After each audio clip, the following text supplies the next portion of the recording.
Hi everyone. Today I'm going to talk to you about a topic that we all struggle with from time to time. That is forgiveness. Forgiveness is really hard because there's a lot of misconceptions about what it means. For some people think that forgiving means that if I forgive you, it's all hunky-dory and we can go back to being friends or we can go back to the past. And that is not the case. Forgiveness has nothing to do with reliving the past. Actually, forgiveness means it's a process that we learn that people are doing the best they can.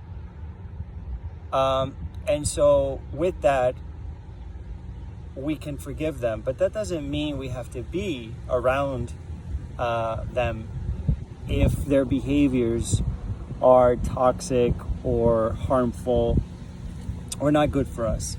So I wanted you to really think about what does that mean, doing the best you can with what you got. Because a lot of people say, Esteban, that means nothing. They should have known they're wrong and I can't forgive them. I said, okay, that's okay. Everybody has a choice. We have free will, whether or not I want to forgive you or not. But forgiveness is no favor. I do it for myself. There's a couple of reasons why forgiveness is so important. One, when we don't forgive, we are the jailers. We hold these people in our minds constantly. And we are the ones that suffer the anger and the resentment for years and years on end. They are not. We are the ones holding that bad energy, by the way. So that is one reason I love letting go of resentments. Now, how do I let go? It was really, really tough because in order to let go, you have to admit and see other people as human beings, as faulty human beings that really mess up and screw up just like I do as well. I'm not perfect and neither are they. Now, a good way of understanding and a technique that allows me to forgive easier is that I always have my clients realize, I said, close your eyes and imagine that I give you a hammer, okay? And with that hammer, I want you to build over there a mansion. Now I want you to imagine what that house over there would look like with just one hammer and your skill. It would look pretty bad, wouldn't it? Yeah. The outcome would be a really crappy outcome. Now, let's make believe that I give you 10 tools. And with those 10 tools, I tell you to go and build a mansion over there.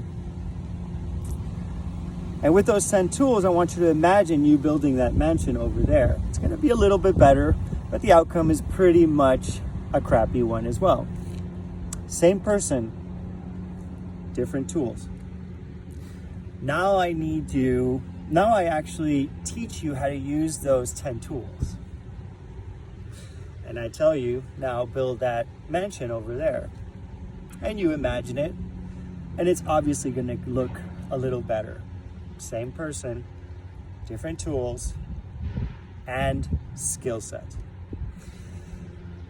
Now I actually invite you to go to construction school and learn about construction. And now I want you to build that mansion. You see, it's a little bit different. And lastly, I tell you to go to architecture school. And now imagine that mansion. A lot different. And so you see, everybody has a different skill set. Not everybody had your life. Not everybody had your upbringing. Not everybody had your parents. A lot of people had missing parents. A lot of people had no parents, had a tough education. A lot of people were bullied. A lot of people were never taught emotional intelligence. A lot of people were never taught how to be healthy. A lot of people were taught toxic behaviors as well. I can tell you right now that most people learn all of their behaviors from a very early age, even 10 or younger. So when you understand these things, you understand that they are doing the best they can with what they got. Now, you can love the tiger, but you don't have to get into its cage. You can love somebody, but you don't have to be in their life if they are toxic or if they are harmful for you, okay? Now, we all have a garden here in our hearts, and that garden is not for everyone. We have to take care of that garden. We have to love our garden. We have to really organize, keep it clean and organized and beautiful. Now, a cow is just a cow. But what do cows do? They graze, they roam, they poop, right? And they trample everything. Now, what would happen if a cow got into your garden? It would totally wreck it. Now, whose fault is it? It's your fault for letting a cow inside your garden. So we need to keep a fence around our garden. We need to keep people out sometimes that are harmful, that are not good for us. We can love them, but over there in the pastures, far away. But we can forgive them for being cows. I hope this was a little bit helpful, but I know we all struggle with forgiveness, and forgiveness deep down inside is also forgiving us, forgiving ourselves that we didn't know any better, okay? And we're learning, and suffering makes us learn a little bit more and more. So next time you're having a hard time trying to forgive, think about these things. They might be helpful.